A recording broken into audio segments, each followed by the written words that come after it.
Hi, I'm Josh, and I'm from Miss Sullivan's 4th grade class. This is my writing piece, The Creaks in the Attic. "Ryan, come down for breakfast," yelled my Aunt Cassie from the kitchen. "Coming," I said, and walked down the stained wooden stairs to the hallway. "Your food is getting cold. Do you want a frozen breakfast to start the day? If not, get down here now." I walked into the kitchen. "I'm here," I said, dressed in dirty clothes stained with soot and mud. "Today we're all going to work outside in the yard. I'm harvesting crops from the garden."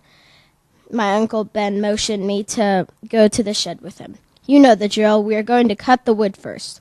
Then you will go into the forest and shoot us down a few birds and squirrels for dinner. After that, go inside and skin them. But don't go into the attic, and you know why." I nodded, thinking back to the time that he had told me about what was up there. "There are monsters up there," he had said. "Horrible monsters that will scare you worse than your most terrible nightmares." I still remember the feeling inside when I heard of what was up there. I had felt scared and helpless, and I never considered setting foot in that part of the house.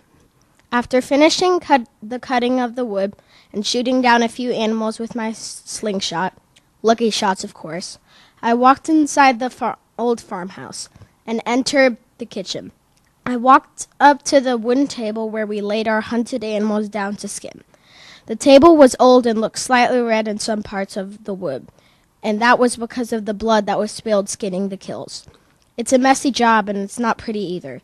You have to pull out parts of the animal to get to the real meat that tastes amazing when you roast it over the fire. When I sink my teeth into the warm meat, my whole body feels so warm and good. I love that feeling. So I start skinning the squirrels. "Ew," as I say as the blood gets on my arm, but then I hear something. Something upstairs. Creaks upstairs. No, wait, creaks in the attic. Yes, that sound has been echoing around this old dump for months. Ever since my parents died, when I moved here, I always heard creaks in the attic as I lay in bed at night, like footsteps, as if something was up there. But I remember what my aunt and uncle said, so I kept skinning the squirrels. Time passes by, and I start on the birds. But then there's a deafening crash and then heavy stomping noises. I immediately look up to the ceiling, thinking what in the world is up there. Then I start thinking, what if I just take a quick peek to check out if everything's okay? I mean, my aunt and uncle always wanted me to protect their property, didn't they? So shouldn't I investigate? It won't hurt to just check, will it? So after wrestling over what to do, I finally go to check what's up there.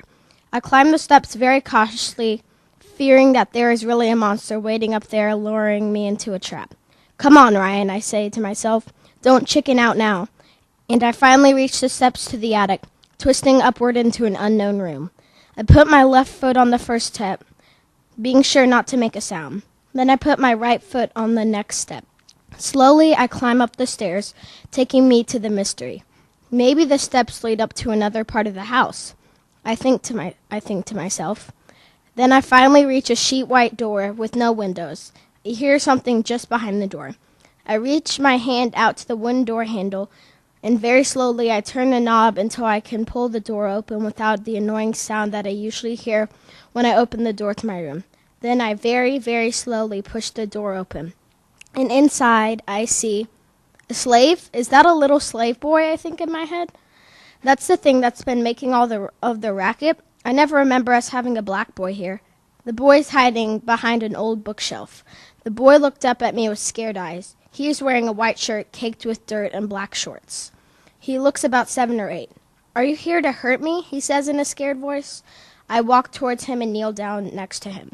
No, I just heard a weird noise up here that sounded like a crash." The boy looked down at the floor. "Yeah, that was me. I accidentally bumped into some china." He looked down at the floor where there were large shards of white china, the remains of what looked like a teacup. I break a lot of stuff too. My aunt and uncle always get super mad at me. "What's your name?" I ask. "James," he says. The boy looks up at me. "Do you have a mom or dad?" I look sadly down at him. "I used to, though they were killed helping some slave escape a plantation." The boy looked up at me, his eyes wide in shock. "Your parents were conductors?" he asked. "Huh?" I replied back. "You know, people who help slaves escape harsh owners and plantations using the Underground Railroad. I look at him, confused. The boy starts to talk about the Underground Railroad. He tells me it was founded by the most famous slave of all time, Harriet Tubman.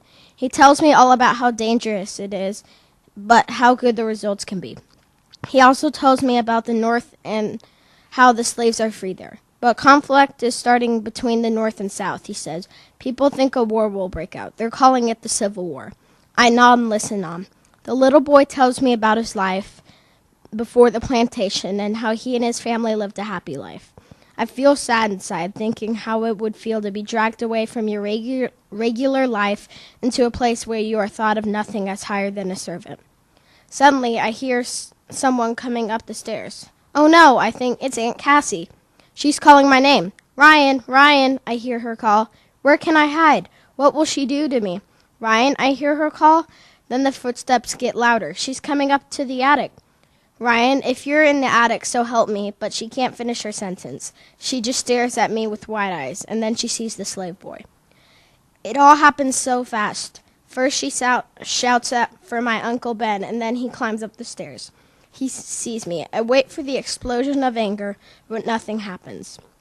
Everything is quiet except for James' scared whimpers. Then the unexpected happens. My aunt hugs me. Oh, honey, we should have told you sooner, she says. I look down at her with shock in my wide eyes. You're not mad at me, I ask. My aunt looks down at me. Of course I'm not mad at you. And then my uncle is hugging me too, and James. Then my aunt looks down at me again. We need to tell you the truth about our family. Our family has been helping slaves escape for centuries. We believe that equality is what keeps America together. We have been teaching our relatives and children all about the Underground Railroad.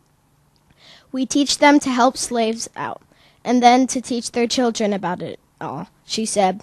We think since you already know about James that you should be taught about the Underground Railroad. And my life was never the same, and it never will be. 17 years later. Let's go, people, now, I yell. 7 people are running behind me. And the next rest point is here, I say, pointing to a small lit cottage. The people run to the cottage, and my aunt is there, opening the window, opening the door, welcoming them in. She waves at me, and I wave back. Then I smile, thinking back to how I wondered what was in the attic of that little farmhouse so many years before.